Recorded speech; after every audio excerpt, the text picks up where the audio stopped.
जो अमीर है वह कभी गरीब नहीं होना चाहता, और जो गरीब है वह अमीर बनने के सपने देखता है। मेरे दोस्त, गरीबी ना चैन से जीने देती है, ना ही सुकून से मरने देती है। इसलिए क्या खूब कहा है किसी ने कि वह रिश्ता टूट जाता है जो अक्सर ख़ास होता है, पराए साथ होते हैं जब पैसा पास होता है। पैसा मीन्स लक्ष्मी।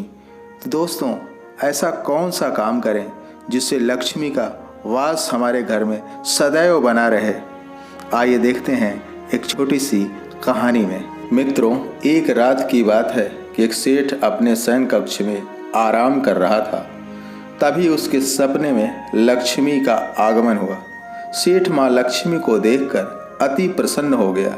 सेठ ने माँ लक्ष्मी को प्रणाम किया, क्योंकि उस सेठ पर लक्ष्मी की असीम कृपा थी। लक्ष्मी ने सेठ से कहा कि तुम्हारे यहाँ रहते हुए मुझे 50 वर्ष से ज़्यादा का समय हो चुका है। अब मैं तुम्हारे यहाँ से जाना चाहती हूँ। यह सुनकर सेठ बहुत ही ज़्यादा दुखी हो गया। उसने कहा, माते, आखिर कौन सी भूल हो गई जिससे आप मुझसे अति रुष्ट दिखाई दे रही हैं? अगर आप चली गईं तो मैं पूरी तरह से कंगाल हो जाऊंगा। समाज में बनी बनाई प्रतिष्ठा धूमिल हो जाएगी। लोग मेरी इज्जत करना छोड़ देंगे। जहां मुझे लोग झुककर सलाम करते हैं, वे लोग मुझे अपनी नज़रों से गिरा देंगे। यहाँ तक कि सारे रिश्तेदार भी मुझसे नाता तोड़ लेंगे। हे माता, आपकी असीम कृपा के कारण ही मैंने अन्य देवी देवताओं की पूजा भी छोड़ दिया था। यहाँ तक कि मंदिरों में जाना बंद कर दिया था।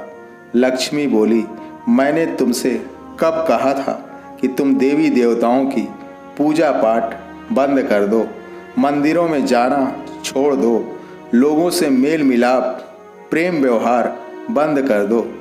तुम तो मेरे चंचल स्वभाव के बारे में तो जानते हो ही कि मैं एक जगह नहीं रुकती हूँ। इसी स्वभाव के कारण मैं हमेशा ही खड़ी रहती हूँ। लोग इसी रूप में मेरी स्तुति करते हैं। मुझसे ये कहते हैं, माँ थोड़ी देर तो ठहर जाओ, पर मेरा चंचल मन कभी एक जगह टिकता ही नहीं। इसी स्वभाव के कारण अब मैं तुम्हारे यहाँ एक पल भी नहीं ठहर सकती। मेरा जाने का वक्त हो गया है। सेठ काफ़ी दुखी होकर बोला, माता, यदि आपने जाने का अटल फैसला कर ही लिया है तो मैं आपको कैसे रोक सकता हूँ। बस दुख तो इसी बात का है कि आपके आशीष से जो कुछ बना था वह सब खाक में मिल जाएगा। लोग मुझे ताने व गालियाँ व मेरी खिल्ली उड़ाएंगे। सेठ जी की ऐसी बातें सुनकर माँ लक्ष्मी ने कहा, निराश मत हो। जाने के पहले मैं तुम्हें एक वर देना चाहती हूँ। मांग लो, जो चाहते हो मांग लो, लेकिन इतना ध्यान रहे कि मैं तुझे केवल एक ही वर दूंगी।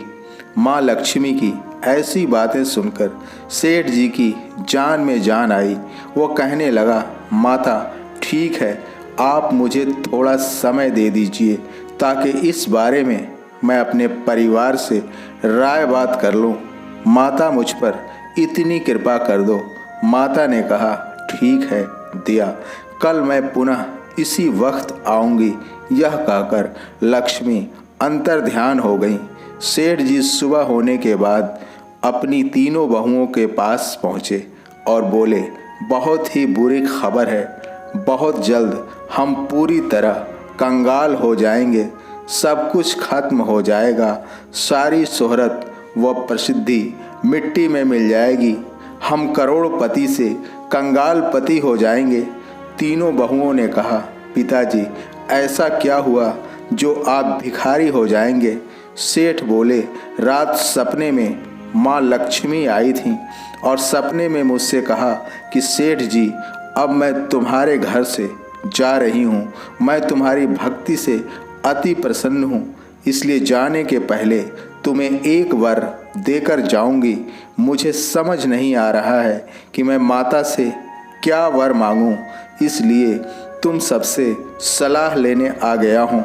सबसे पहले सेठ ने बड़ी बहू से पूछा कि बहू तुम बताओ कि माता से मैं क्या वर मांगूं।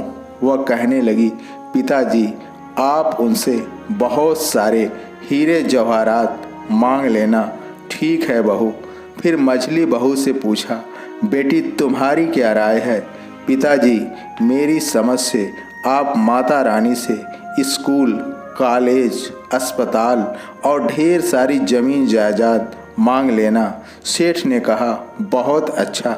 छोटी बहू गुमसुम एक कोने में खड़ी थी।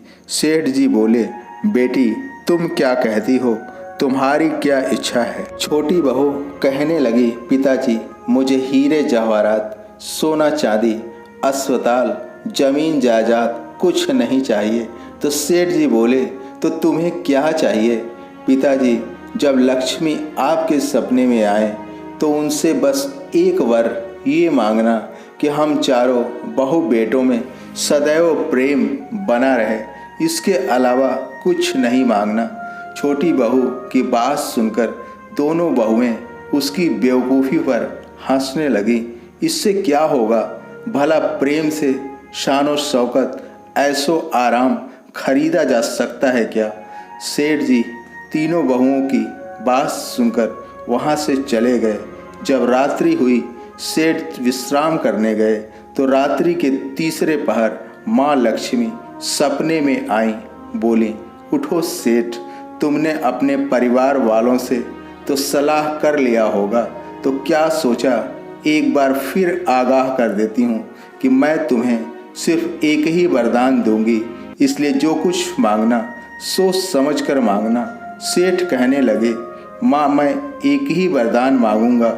माता लक्ष्मी ने कहा, मांगो, क्या मांगते हो, शीघ्र करो, क्योंकि मेरे पास वक्त नहीं है, मुझे तुरंत यहाँ से निकलना है।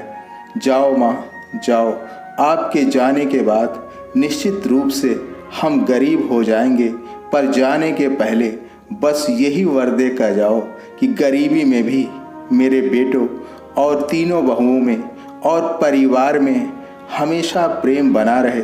माँ लक्ष्मी कहने लगी, यह क्या मांग रहा है, क्या इससे तेरी दरिद्रता दूर हो जाएगी, तेरी शान शौकत वापस आ जाएगी। एक बार फिर कहती हूँ, अच्छी तरह सोच ले, मैं नहीं चाहती कि तू कंगला हो जाए और लोग तुम पर थूकें, तेरा हंसी मजाक उड़ाएं। सेठ जी बोले, सोच लिया, अच्छी तरह सोच लिया।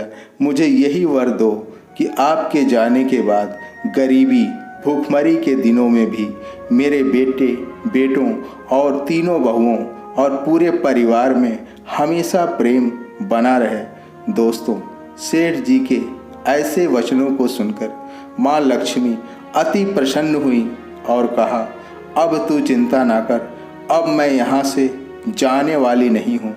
आज के बाद मैं तुम्हारे घर से कभी नहीं जाऊँगी। सेठ जी बोले, माँ आप तो कह रही थी कि मुझे जाना है, अति शीघ्र जाना है, पर अब ऐसा क्या हुआ जो आप यहाँ से जाना ही नहीं चाहती।